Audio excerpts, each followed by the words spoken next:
कहते हैं दिल्ली दिल बरों की है, दिल जलों की है। कहते तो ये भी हैं कि दिल्ली दिल फरेबों की भी है। और लकी यानी कि लक्ष्मण लाल अग्रवाल में ये सारे गुण मौजूद थे। लोग उसकी शक्ल को देखकर ही कह देते थे, अबे दिल्ली से हो क्या? लकी वैसे दिखने में स्मार्ट और अट्रैक्टिव था, पर जेब से खस्ता हालत होने की वजह से रहता बेहद सिंपल तरीके से था। शर्ट का रंग उड़ा हुआ और पैंट से पैबंद जुड़ा हुआ। कहने को तो उसकी उम्र के लड़के दिल्ली की सड़कों पर रात को मोटर बाइक दौड़ाते थे, लेकिन लकी उर्फ लक्ष्मण लाल अग्रवाल सिर्फ कमरे से कॉलेज में पढ़ाई और गर्लफ्रेंड डिंपल के साथ थोड़ा वक्त बिताना, फिर कॉलेज से दुकान, दुकान से जब होम डिलीवरी आए तो वहां, और फिर घर चला जाता था। हाँ, कभी कभी जब वो किसी लड़के को खाली सड़क पर मोटर बाइक दंदनाते हुए देखता तो कहता, एक दिन अपना टाइम भी आएगा जब मैं चश्मा लगाकर बैठूंगा और पीछे डिंपल को बैठाऊंगा। देखना, जब वो मेरी कमर में अपना हाथ कसेगी और मैं तेजी से मोटरसाइकिल को इंडिया गेट के आसपास दौड़ाऊंगा तो सारे दिल्ली का दिल हम दोनों को देखकर जलेगा।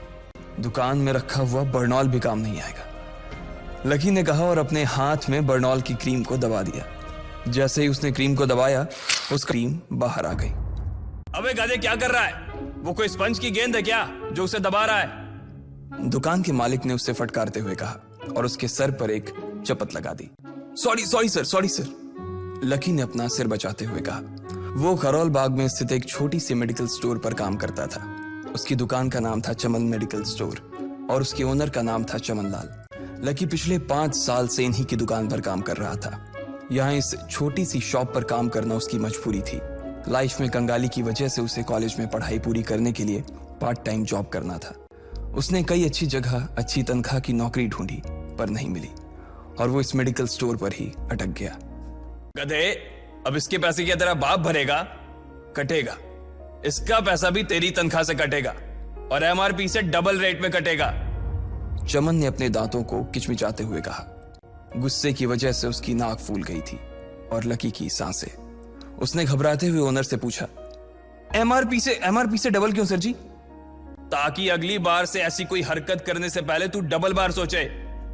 चमन ने कहा और उसके हाथ से ट्यूब छीन ली। उसका जी तो चाह रहा था कि वो लकी की खोपड़ी पर एक और बार अपना हाथ साफ कर ले, लेकिन उससे पहले ही दुकान का फोन बजने लगा। फोन की घंटी बजते ही लकी को वहां से निकलने का मौका मिल गया और वो भागते हुए फोन उठाने के लिए चला गया। हेलो जी, करोल बाग के बेस्ट मेडिकल चमन मेडिकल स्टोर से बोल रहा हूं, बताइए क्या काम था? ये लकी की पेटेंट लाइन थी। चाहे कहीं से भी फोन आए, लेकिन उसे फोन पर बस यही बोलना था।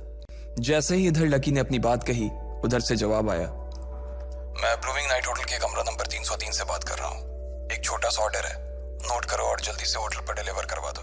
वो एक लड़के की आवाज थी। उसकी आवाज में काफी भारीपन और एक अजीब सी जल्दबाजी थी। जैसे ही लकी ने वो आवाज सुनी, पता नहीं क्यों उसे वो आवाज जानी पहचानी सी लगी। जी सर, बताइए आपका क्या ऑर्डर है? हाँ तो लिखो, हार्ट प्ले के 2 पैकेट और 1 पैकेट टिश्यू। लकी, जो कि अपना पेन लेकर खड़ा था, हार्ट प्ले का नाम सुनते ही झिझक गया। असल में हार्ट प्ले नाम का एक कंडोम आता था और इसलिए उसका नाम सुनते ही लकी शर्मा गया था। इतने साल से भी मेडिकल की स्टोर पर काम करने के बाद उसे इन चीजों का नाम सुनने में शर्म आती थी। हेलो भाई, लिखा कि नहीं लिखा? उस आदमी ने फिर से लकी से पूछा। जी सर, लिख लिया सर, लिख लिया। लकी ने खिसिया कर हंसते हुए कहा। लिख लिया तो फिर लेकर निकल, उस लड़के ने कहा। उसकी आवाज सुनकर ना जाने ऐसा क्यों लग रहा था कि वो बहुत बड़ा आदमी था। जी सर, लेकिन सर बाहर तो बारिश हो रही है, लकी ने कहा। उसने देखा कि बाहर बहुत तेज बारिश हो रही थी। उनकी दुकान के सामने पानी भर गया था और तेज हवाओं की वजह से चमन मेडिकल स्टोर का बोर्ड भी गिर गया था। लकी को लग रहा था कि वो इतनी तेज बारिश में अभी एकदम से तो नहीं निकल पाएगा, तो उसने उस लड़के को समझाते हुए कहा, सर मैं ऑर्डर तो ले आऊंगा पर थोड़ा टाइम लग जाएगा, बारिश थोड़ी थम जाए। अब इससे पहले कि वो कुछ आगे बोल पाता, फोन पर लड़का बोल पड़ा। तुम्हारे मालिक को पता है कि तुम मल्होत्रा जी के लड़के को मना कर रहे हो? हाँ पता है, बारिश हो रही है, इसलिए सारा सामान अच्छे से थैली में पैक करके लाना और लेट नहीं होना चाहिए, समझे? उस लड़के ने कहा और इससे पहले कि लकी आगे कुछ कह पाता, उसने फोन काट दिया। उधर से लकी के दुकान का ओनर उसे घूर कर देखा जा रहा था। लकी के हाथ में पेन और पेपर देखकर ही वो समझ गया था कि उसके पास कोई ऑर्डर आया था। आज वैसे भी इतनी बरसात होने की वजह से सुबह से इक्का दुक्का ग्राहक ही दुकान पर आए थे। ऐसे में उसकी दुकान का मालिक एक भी ऑर्डर को छोड़ना नहीं चाहता था।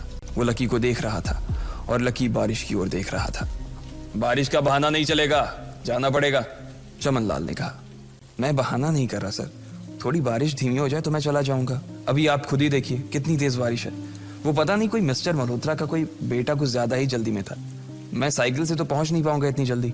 लकी ने उनकी ओर देखते हुए कहा। क्या कहा? मिस्टर मल्होत्रा जी का बेटा? तू मेरी दुकान बंद करवाएगा क्या? अभी क्या भी निकल उनका ऑर्डर लेके, वो हमारे बहुत पुराने कस्टमर है। चमन ने कहा। पर लकी ने कहा ही था कि चमन बोला। पर कुछ नहीं, तू मेरी मोटरसाइकिल ले जा। उसने गुस्से में कहा। अरे सर जी, 200 के ऑर्डर में मुश्किल से 40 रुपए बचेंगे। इससे 3 गुने का तो पेट्रोल ही लग जाएगा, और अगर गाड़ी रास्ते में बंद हो गई तो अलग से खर्चा, लकी ने समझाते हुए कहा। वो जानता था कि उसका मालिक इन सब बातों पर ध्यान नहीं देने वाला। चमन लाल बोला। कोई बात नहीं, तू जा, चाहे जो हो जाए ग्राहक नाराज नहीं होना चाहिए, और वैसे भी वो मल्होत्रा जी का बेटा है। चमन लाल ने मोटरसाइकिल की चाबी लकी की ओर उछालते हुए कहा। लकी ने चाबी ली। उसे देखकर उसके अंदर मिक्स फीलिंग आ गई। एक तो वो बहुत खुश हुआ कि बड़े दिनों बाद बाइक चलाने को मिलेगी, पर वहीं दूसरी तरफ दुखी इसलिए हुआ कि बाइक मिली भी तो ऐसी तेज बारिश में, अगर खराब हो गई तो इसकी चपत भी उसके सिर पर ही पड़ेगी। वो मुंह लटकाकर रेनकोट और हेलमेट पहनते हुए वहां से निकल गया। बाहर आकर बाइक को देखा तो लकी ने मन में सोचा, चलो ठीक है, जो होगा देखा जाएगा, कम से कम बाइक तो चलाने को मिल रही है। दरअसल लकी इतने साल काम करने के बाद भी अपने लिए एक मोटरसाइकिल नहीं ले पाया था। लकी की तनख्वाह ही इतनी भर थी कि सिर्फ उसके कमरे का किराया, उसकी साइकिल में डालने वाली हवा का खर्च, बिजली पानी का बिल और डिम्पल के साथ महीने में 1-2 बार बाहर खाने का खर्चा ही निकल पाता था। उसे डिम्पल की कही बात अक्सर याद आती थी। लकी, अगर अगले 2 महीने में तूने बाइक नहीं खरीदी ना तो मैं तेरे से ब्रेकअप कर लूंगी, देखना। असल में डिम्पल को लकी के साथ बाइक पर घूमने की बड़ी तमन्ना थी। लकी की इस उजाड़ जिंदगी में एक वही तो थी जिसके लिए जिंदा रहने को उसका जी चाहता था। जब भी वो उससे बाइक की बात करती तो लकी डिम्पल की इस बात को हंसकर टाल देता था।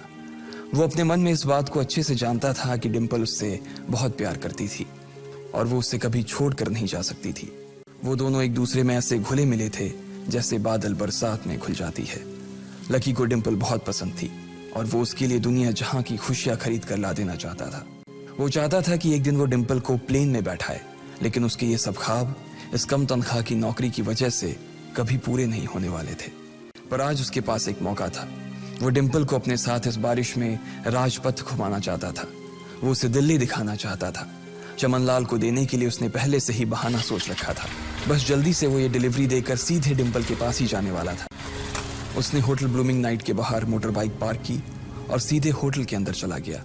लकी ने रिसेप्शन पर पहुंचकर नमस्ते करते हुए रिसेप्शनिस्ट को बोला, जी मैं चमन मेडिकल स्टोर से आया हूं, रूम नंबर 303 का ऑर्डर था सर।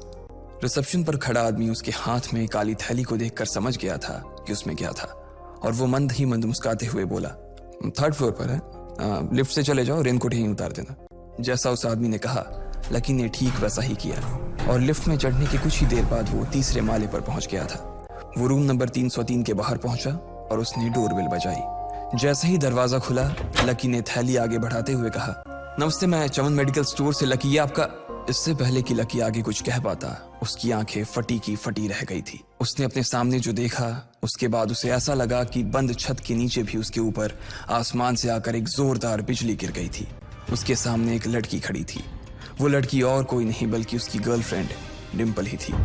उसने एक पर्पल कलर का नाइट गाउन पहन रखा था। उसके काले घने बाल गीले थे और उसने उन्हें अपने कंधे पर फैला रखा था। उसकी खुशबू से ही ये चीज साफ पता चल रही थी कि वो अभी अभी नहा कर आई थी। डिम्पल, तुम यहाँ क्या कर रही हो? लकी को अपनी आंखों पर विश्वास ही नहीं हो रहा था। उसने 2 बार अपनी पलकें झपका कर देखा, लेकिन दोनों बार ही उसे अपने सामने डिम्पल ही नजर आई। तुम यहाँ क्या मेरा पीछा करते हुए आए हो लकी? डिम्पल ने उल्टा उसी के ऊपर पलटवार करते हुए कहा। लकी को देखकर उसके दिल की धड़कन भी तेज हो गई थी। उसे उम्मीद नहीं थी कि लकी यहाँ आ जाएगा। उसने ना तो सुबह से उसे फोन किया था और ना ही उसके मैसेज का कोई जवाब दिया था। वो अपने मन में सोचकर बैठी थी कि वो अगले दिन खुद ही उससे मिलकर बोल देगी कि उसकी तबीयत खराब थी। डिम्पल बेबी, क्या हो गया? किससे बात कर रही हो? अचानक से एक गबरू जवान सा लड़का दरवाजे के पास आकर खड़ा हो गया था। उसने बनियान पहन रखी थी। लकी उसे पहचान गया था। साले राहुल के बच्चे, तेरी हिम्मत कैसे हुई मेरी डिम्पल को हाथ लगाने की? लकी ने जैसे ही राहुल को देखा उसके तन बदन में मानो आग सी लग गई थी। वो उसे इस वक्त इतना बुरा मारना चाहता था, इतना बुरा पीटना चाहता था, जिसकी कोई हद सीमा नहीं थी। लकी जिस कॉलेज में पढ़ता था, राहुल और डिंपल भी उसी में पढ़ते थे, और वो कॉलेज राहुल के फादर का ही था। डिंपल ने राहुल के पिता की एक कंपनी में जॉब पकड़ ली थी और राहुल उस पर बहुत लाइन मारता था।